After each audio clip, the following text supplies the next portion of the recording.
अस्सलामुअलैकुम सामीन। 12 रजब की तारीख शुरू हो चुकी है, 13 फरवरी है। ख़बर का उन्वान है डीएम शामली ने सुरेश राणा को दिया जवाब।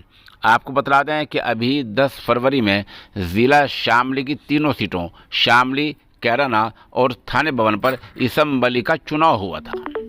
उसी दिन रियासती वज़ीर सुरेश राणा ने, जो थाना भवन इसम्बली सीट से बीजेपी के उम्मीदवार हैं, उन्होंने डीएम को एक लेटर लिखा था कि 40 बूथों पर हमें शुबा है, इन 40 बूथों पर दोबारा वोटिंग कराया जाए, दोबारा पुलिंग कराया जाए।